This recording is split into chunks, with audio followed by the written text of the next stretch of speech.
Hola, en el vídeo de esta semana os quería hablar de otras dos grandes áreas de gasto de los presupuestos del 2022. Estos son el capítulo de inversiones y el capítulo de deuda.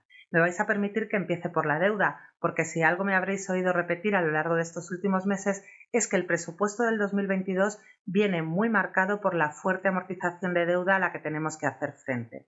A mí nunca me oiréis quejarme de la herencia recibida. Yo creo que cuando accedemos somos conscientes de que vamos a recibir una herencia. Pero sin quejarme de la herencia recibida, sí me gustaría explicar cuál es esa herencia recibida y de dónde viene esa herencia. Bien, para hablar de la deuda de Galapagar, creo que es importante explicar cuál era la situación española, la situación económica española de los últimos años, especialmente desde iniciado el siglo XXI, porque Galapagar no es un caso atípico, Galapagar no es una excepción y esto sucedió en muchísimos municipios españoles. Desde 1995 se produce un boom en la economía española desconocida desde los años 60. Nos integramos plenamente en Europa y este boom además se acelera con la llegada del siglo XXI y nuestra incorporación al euro.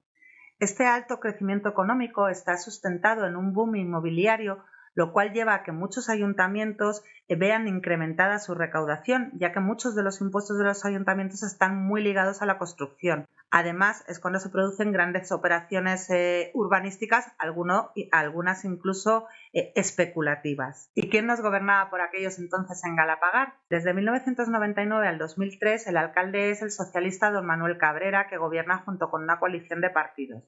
Desde el 2003 al 2007 accede a la alcaldía el Partido Popular. Primero lo hace don José Tomás, que a mitad de mandato, en el 2005, cede el testigo a don José Luis González. Posteriormente, en mayo del 2007, accede a la alcaldía doña Carmen Toledano, que es desalojada de la misma mediante una moción de censura en septiembre del 2018. Es decir, apenas estuvo 16 meses. También gobernó con una coalición de partidos. Y ya posteriormente, desde dicha moción de censura, en septiembre del 2008 hasta el 2019, ha gobernado el Partido Popular y el alcalde ha sido don Daniel Pérez. Bueno, y ahora vamos a hablar un poco de la deuda. En Galapagar en el 2012 llegamos a tener más de 30 millones de euros de deuda.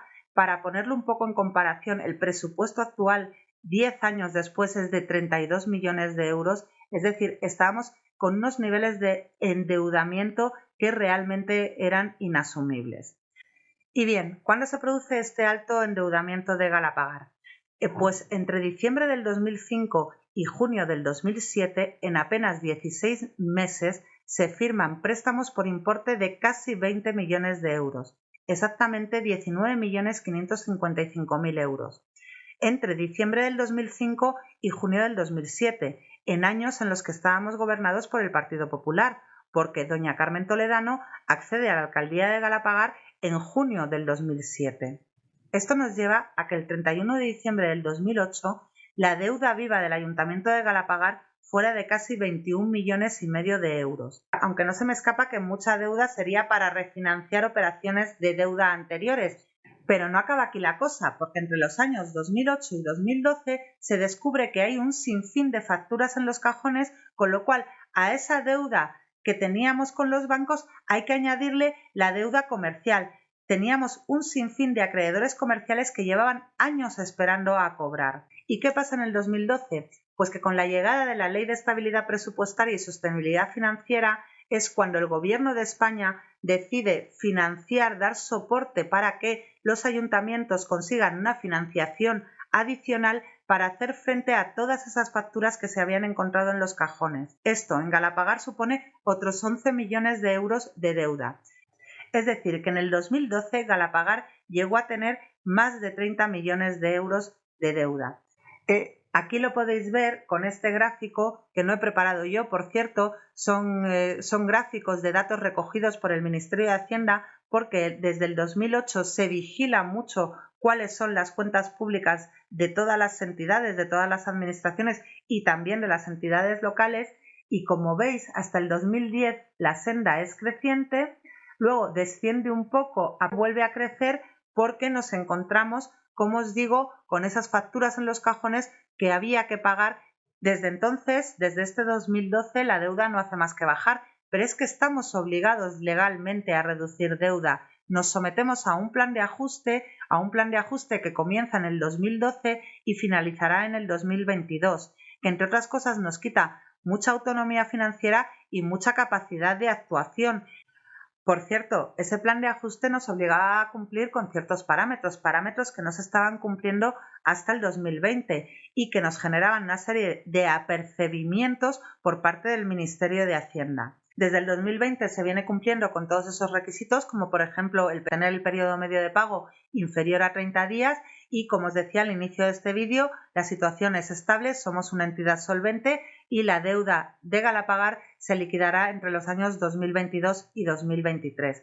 Creo que era importante recordar de dónde viene este alto endeudamiento, especialmente cuando algunos compañeros achacan ese endeudamiento solamente a la gestión de 16 meses de la señora Carmen Toledano. No, este es un camino que se inicia mucho antes, que por supuesto no quiero eximir de responsabilidad a la señora Carmen Toledano y a su gobierno, que estuvo gobernando Galapagar durante 16 meses y que seguramente contribuyó con sus acciones a que nos endeudáramos más o por lo menos a no frenar, a no revertir ese endeudamiento, pero de verdad, deuda por valor de 30 millones de euros no se genera en 16 meses de gobierno.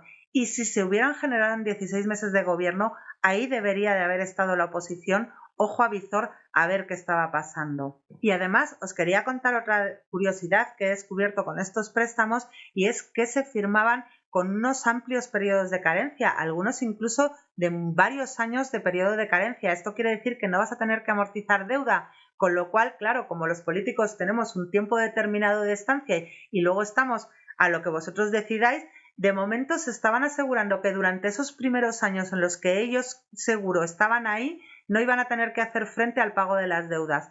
Y ahora os quería hablar de las inversiones. Lógicamente, si tenemos que amortizar 4.200.000 euros de deuda, nuestro presupuesto ha tenido que sufrir ajustes y esta se ha realizado vía inversión. No es algo que especialmente deba preocuparos, porque desde que accedimos ya hemos estado realizando inversiones, pequeñas inversiones como el vallado del Punto Limpio, la colocación de paneles solares en la piscina cubierta de Galapagar, en el Ayuntamiento de Galapagar, alguna inversión un poco más ambiciosa como puede ser la reforma de la Pocilla. Estamos próximamente a licitar la reforma integral del barrio de San Gregorio y la construcción de la piscina municipal descubierta y bueno, luego bien financiado con remanente de tesorería o bien a través del programa de inversión regional tenemos otros proyectos de inversión para llevar a cabo. Es decir, este presupuesto tiene muy poca inversión, solamente tiene la inversión comprometida bien para la urbanización de la zona de dehesa nueva o bien para el mantenimiento de las vías municipales, pero ello no quiere decir que el Ayuntamiento de Galapagar no se encuentre con proyectos de inversión y no vayamos a tener próximamente proyectos de inversión. Y bien, yo creo que por aquí todo el tema de los gastos más o menos os lo he intentado explicar, vía personal, deuda, inversión, los gastos comunes que llamamos ese gran área de gastos que denominamos gastos en bienes y servicios corrientes. Solamente me quedará ya un vídeo para terminaros de explicar el presupuesto y este será el de los ingresos. Os sigo contando la semana que viene. Muchas gracias.